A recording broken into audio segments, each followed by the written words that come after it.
Hello, humans. Welcome to another episode of me reacting to space stuff. Today, we are going to be watching a Wired video about astronaut Chris Hadfield debunking space myths. So, I will be pleasantly surprised, I'm sure, about the myths versus the reals. And we'll just get right into it. Hi, I'm Commander Chris Hadfield, astronaut, spaceship commander, spacewalker, part-time musician. I'm here today to... Right off the bat, are all astronauts commanders? Like, if a astronaut commands a ship, is that their like default title as commander? Because I know a lot of these guys going into space are scientists and doctors. So does commander supersede doctor, or is it a preferential thing? hopefully debunk some common space myths. Here's this common perception that you will immediately fry to a crisp by the unfiltered, unadulterated solar radiation if you get sucked out of the airlock.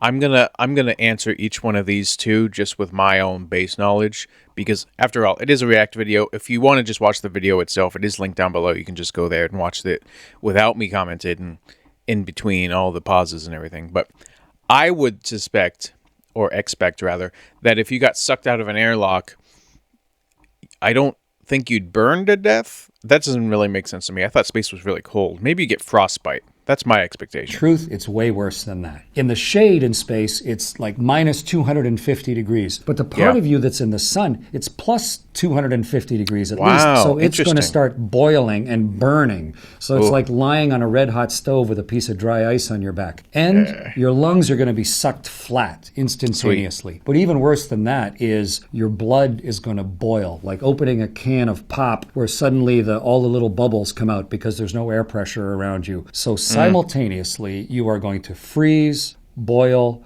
burn, get the bends, and no longer be able to breathe. Not a good way to go. I've done two spacewalks, and I was very thankful to have a spacesuit around my body so that none of those things happen to me. Okay, so I guess I'm learning the spacesuit is more insulation than anything. Is that what I'm learning? Because if it's negative 200 degrees in the shade, which is crazy by the way, and then also positive 200 degrees in the sunlight, because I guess there's no atmosphere to protect you, then I guess just most of a spacesuit just must be thermal insulation, correct? Sometimes you hear that you have to work out constantly or you will pass out and possibly... I have not heard that.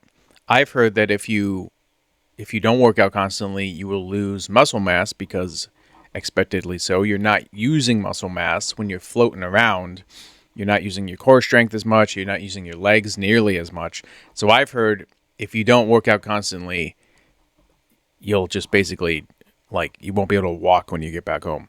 I have not heard the pass out and die. I don't know how that makes any sense. Probably die in space. Not true. Living on a spaceship is the most lazy existence you can imagine. You're weightless. You do not have to lift a finger. You don't have to hold your head up. Your heart doesn't have to lift your blood against gravity. You can be the laziest person in the universe in space. But eventually you need to come back to Earth. And if you don't exercise for your whole 6 months in space, you'll sort of turn into a jellyfish. So we do exercise 2 hours a day on a spaceship. We have a resistive machine, we have a unicycle, and we have... I was wondering how they do that. I thought maybe they would just like strap themselves down to not even the ground, but a single surface. But I guess a resistance machine really makes sense in this scenario. A treadmill where elastics hold us down just to keep our bodies strong enough and our bones dense enough. So they do. So when we get home, what I thought they don't did. Just fall over like a puddle. But you don't need to work out all the time. You've probably heard that space has a smell, maybe like burnt steak or some type of barbecue. That's true. When you come in from a spacewalk, you're surrounded by the emptiness of space. It's sort of like the opposite of air. There's nothing there at all. When you quickly repressurize the hatch and you open up the hatch and you smell, what is that lingering smell from a place that used to be exposed to space? The smell in there is a little bit like that trace of a smell of gunpowder or burnt steak, or to me it's sort of like brimstone, like a witch has just been there. It's a cool, lingering trace of a smell. I think what it really is The emptiness of space, the vacuum of space, is actually pulling trace chemicals out of the metal of the walls of the ship. Little bits of stuff you never smell because normally there's air pressure holding them into the metal. They're slowly off-gassing those tiny little trace gases and trace particles that otherwise they never get into your nose. And those are released. It's sort of that metallic gunpowder-fired smell. That's where the smell's coming from. That's really interesting, and that's a really interesting theory of why you're actually smelling that. And I would love to see a study into that theory and see if it holds any weight or if it's just a theory. Maybe it's not even coming from space. It's just sort of coming from space's effect on our ship. Yeah, in truth, it smells a little bit like a burnt steak. It's funny. So there's a lot of word out there that if you go... I would love to bring a camera to... I'd love to be to space in general. For those of you who don't know, I'm a freelance photographer by trade. So... that's one of the many hats I wear. But I would love, if I ever got the opportunity to go to space, that would be love number one. Love number two would be I'd have to bring a camera. And I wonder, mirrorless, I wonder how mirrored cameras, if they still work the same, because they're a little bit, not gravity dependent, but they're helped out by gravity for sure. Mirrorless, I guess, wouldn't be any problem because it's all digital and you can just do whatever the heck you want. But myth, traveling at the speed of light won't age you. Okay, I think all the time travel stuff is kind of like it's a cool concept. I don't think it's real. I don't think it happens. I don't think the faster you go, the slower everything else goes. That's true, but only as far as speed of movement is controlled. I don't think aging works different at different speeds. I think you will age the same amount. You'll just be farther away or closer. I don't think there's any weight to any of that. Go incredibly fast, like the speed of light. If you could travel at the speed of light, that you won't age. And despite thousands of years going by, you'll stay the same, but everybody that you know will die. That's not really true.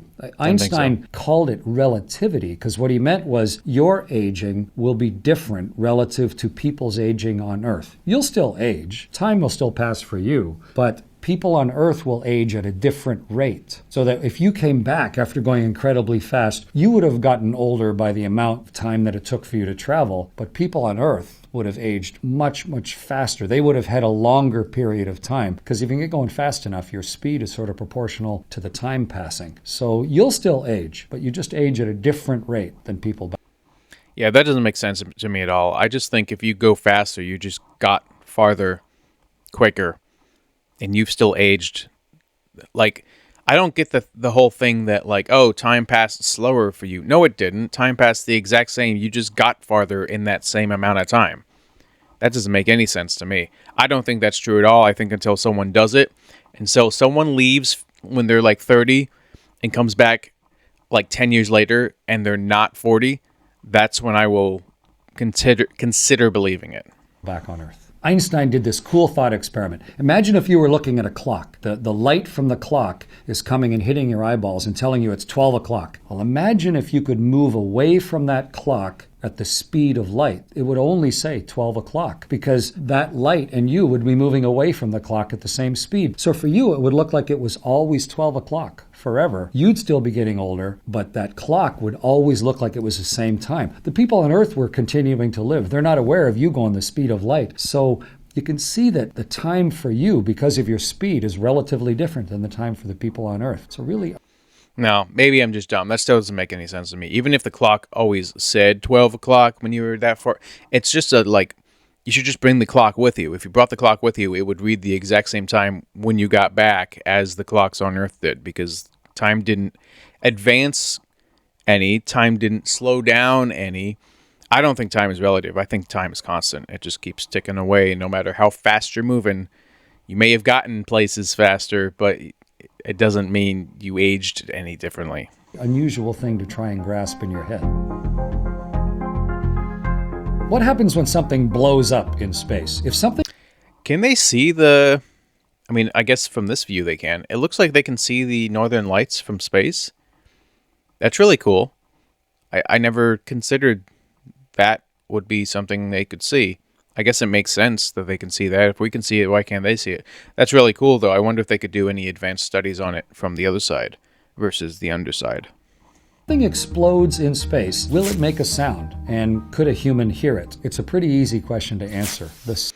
I'm going to say, my theory, I'm going to say because it's concussive, you could hear it. Because I believe you can, like if you pulled a vacuum, if you got a big vacuum jar and you lit off a firecracker in there, actually, firecracker, bad example, it needs air, so it probably won't blow up. If you blew up something, like a vacuum jar or whatever, I think you could still hear it because it's concussion waves versus anything. I don't know. Let's see how bad of a scientist I would be. Sun is just an explosion. The sun is the biggest explosion any of us can imagine. It's a huge, continuous thermonuclear explosion. It's every atom bomb we've ever built, way more than that, continuously exploding. It would be the loudest thing imaginable. It's constantly happening, but we don't hear a whisper of it. And that's because there's nothing to carry the sound from the sun to us. Even though it's incredibly violent, there's nowhere for the pressure of all of that sound, all of that noise, to be carried across the emptiness of space to shake my eardrum in here and let me hear the sound of the sun. It's a good thing. It'd be deafening. Okay. So if something explodes in space, it makes sound, but there's no way for that sound to be carried across space so that I could hear it. Interesting. All right. There is I'm learning. this idea out there that maybe the only way that we could really create gravity is to spin the spaceship. Okay, so here's my take on that one. Again, if you don't like my pausing, it is a React video. If you don't like it, the link's in the description. You can go watch it there. But I really like this theory. I don't see how it would work necessarily because I mean it works here on Earth obviously, but we have gravity. If you're completely weightless, I don't know enough about centrifugal force to know if that would work without gravity, is basically what I'm saying. I'd like to think it would because it's a cool theory, but in practice, I don't know if it's that easy. So that everybody is stuck to the sides like one of those rides at the fair where you're pinned against the wall. And for now, that's actually true. We don't know how to control gravity. We have no way to control gravity. We can sort of pretend there's gravity by spinning a ship and have everything stick to the sides like a ball on the end of a string. Maybe someday we'll figure out how to control gravity. But for now, we have to spin the whole ship. Only in the middle would they be weightless. Okay, so it sounds like I've it does seen work. that people think that NASA is working on warp speed so that we can travel at the speed of light. I would be surprised if they weren't working on something to the same effect. I would be surprised if they were working on a warp speed so they could travel at the speed of light. I think that's way too oversimplified. I think it's only inherently logical that NASA and other space agencies would be working on technologies to propel humans faster because as there's no gravity in space, there's also no G-forces in space, which means humans can theoretically travel at whatever speed technology can get them to, which is great for exploration. But I don't think it's as simple as NASA is working on warp speed so they can travel at the speed of... I don't think they have a distance set or like we have to travel at the speed of light. I think they're probably working towards the end of getting us faster. I don't know if it's as defined as that myth would say. To interstellar planets. Warp speed is an invention of science fiction. If we knew how to work on warp speed, we would. We don't know how to go anywhere near the speed of light. It takes an unlimited amount of energy. The faster you go, the more energy it takes. E equals mc squared. It goes up with the square of the speed, in fact. So how can you generate that much electricity? And what does it do to your mass? We don't know. We think maybe it's possible that you could go faster than the speed of light, but we sure don't understand how right now. So we're not really working on it. So it's not really true. We're hoping for it. I'm going to watch a video at some point about these water training tanks because I saw a picture of one in another video I watched, and it was just crazy how big the thing was and how much like infrastructure was inside of it for training. So I'm going to try to find a video on that and watch it. All right, myth. The only way to survive interstellar travel is to freeze yourself in cryosleep. I'm interested to hear what he says. This sounds very science fiction-y to me. I am a science fiction fan. If this channel pops off at any point in the future, I may consider reacting to shows like Stargate or other TV shows or movies, Interstellar, whatever, on maybe this channel or a separate channel. So let me know. But for now, We're just doing YouTube videos, and I think this is sounding too science fiction-y to be a truth. Movies, you see that the only way that they survive interstellar travel from one star to another is to freeze yourself into cryo sleep. We don't know how to do that. Right now, when you freeze water, which is what we're mostly made of, our blood and everything, it goes into crystals. It turns into ice crystals. And if you allow the beautiful, delicate nature of your human body to expand into ice crystals, it'll destroy the structure of you. It'll kill you. You know, frostbite destroys it so that you get gangrene in your hand. You'd end up with entirely destroyed bodies. So right now, we do not know how to successfully freeze a human body so that it is not going to be permanently destroyed. Maybe we'll figure it out someday. But all of those movies that rely on freezing the crew, we don't know how to do that. It's not real. All right. That was my guess. Water is so cool. You see on the space. internet all the time, someone has built a balloon and they've launched some little figurine with a camera attached to it where they take a picture way up high in the atmosphere. You can see the curvature of the Earth. It's pretty cool. But there's some people thinking you could fly yourself all the way up to the stratosphere with some sort of high-altitude balloon. You can, actually, but it's really complicated. Felix Baumgartner, when he did his leap out of a balloon and actually go through the speed of sound, falling down towards the Earth and landing with a parachute, he was way up into the stratosphere. The stratosphere starts at about 6 or 7 miles up. It's not all that high, but then it goes on for a long way. There's not enough air to breathe. You kind of need to have an airliner with the pressure inside to keep your body healthy if you're that high. But if you take the right equipment with you, yes, we can use a balloon to lift us high enough to get all the way up into the stratosphere. So if you have the right equipment, it's true. I think once the air gets thin enough, like outside of the stratosphere, like it becomes neutrally buoyant, the balloon, and so it wouldn't carry you all the way past the atmosphere, is what my theory would be on that. I know you can go. How thick is the stratosphere? I actually don't know that. If it starts 6 or 7 miles up, how much farther up does it go? I know NASA's definition of space is 45 miles, I think. 45 miles from the surface. The internationally recognized space barrier is 65 miles. So it's different. You've probably read somewhere on the internet that if you go to the space station, your body will get taller, sort of expand. I would believe that because gravity isn't pushing you down all the time. I mean, even when I'm a tall guy, I'm between 6'3" and 6'4", depending on the day. Even when I go to the chiropractor and he does things that stretch out my spine, I'll stand up taller. There are certain times when I'll be working out, and if I'm pushing my back enough, I will stand up taller. And so I will gain, up to an inch of height just because my spine is decompressing, whether medically or, whatever. So I would expect this to be true to some amount, is that you would kind of get taller because you're not being compressed all the time. And it'll be painful, and you're going to be taller forever, an irreversible experience. I don't think so. It's not really true. As I'm standing here talking right now, gravity is pushing me down towards the floor. Every single bone in my body and the little bit of gristle that's in between the bones, like each of the vertebra of my back, every one has a little disc in between each of the bones, and even my hip bones and my knee bones. There's a little bit of a gap. Well, if there's no gravity pushing me down, then those gaps can all get a tiny bit bigger. If you stay in weightlessness for a few weeks, in fact, your body just sort of stretches because the gap between each of the bones gets a little bigger. And in my case, I got about that much taller. But you aren't really taller.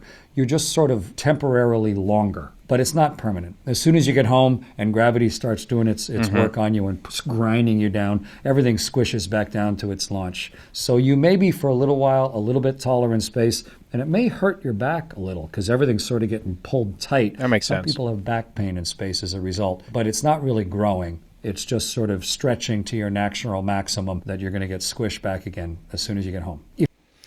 I would imagine it might even hurt more when you get home because your body has to readjust to dealing with the effects of gravity. Especially astronauts, when they come home, the way they come home is by slamming through the atmosphere in a little capsule and landing on the ocean, which produces a lot of G's on the body. I'd be interested to know, astronauts who come back after 10 days, like the Artemis 2 is going to do, versus astronauts who come back after 50 days. You know, I'd be interested to know. I guess there's really no way you can calculate this, but I would expect the astronauts who are there longer to go through more pain when experiencing the high G's of reentry than ones who were only up there for like 10 days, which I don't think is enough time for your body to really kind of stretch out that dramatically as it would, like he said, over a couple weeks. If you do get maybe that much longer after you've been in space for a few weeks, think what your pants would be like. They're gonna be high above your ankle. And if you put on a spacesuit, who custom fit the spacesuit to the size of your body? But we know it's going to happen, so we actually plan in advance. We fit our spacesuits knowing that the astronauts are going to be a little bit taller when they're in space, or at least their bodies are going to be a little bit stretched. And even the seat that protects us when we come back to Earth, the crash seat, so that when we hit the ground, it protects us properly. We allow for the fact that our backbones are going to be slightly longer when we're up there. But your clothes, you don't really know how they fit because you're floating around weightless. Your shirt is always floating around your body. So you never really have a sense up there how well your clothes fit, just because there's no gravity to pull them down and look and see how well they're fitting on your body. It's more like they're just floating next to you. It's interesting.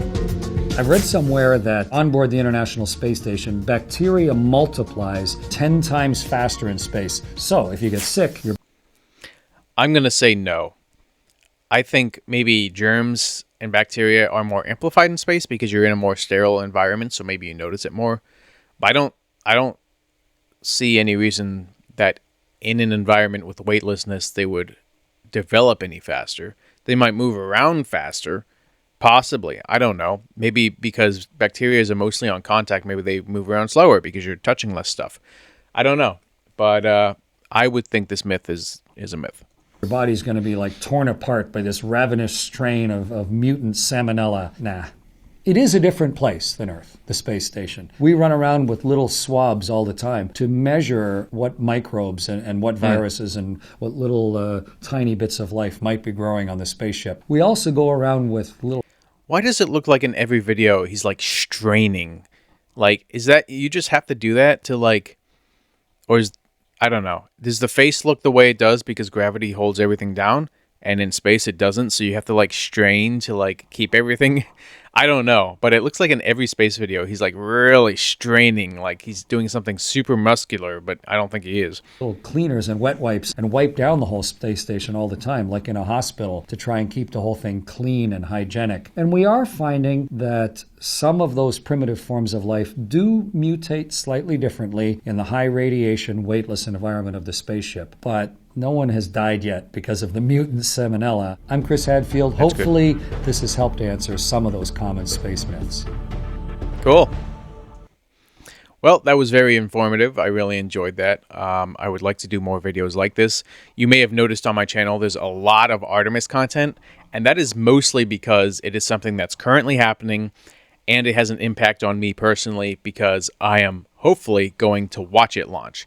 So, pending they don't scrub it on April 1st, I will hopefully have that experience. So, yes, my channel has been Artemis heavy so far, but after the Artemis leaves, comes back, I'll start going a little bit more lax on it because it'll be an event that's in the past, and I'll still talk about it, but I'll be doing a lot more of this stuff, just trying to learn astronauts, trying to learn space, trying to learn the moon, trying to learn Mars, trying to learn technology, all this sort of stuff that I want to learn about the space industry.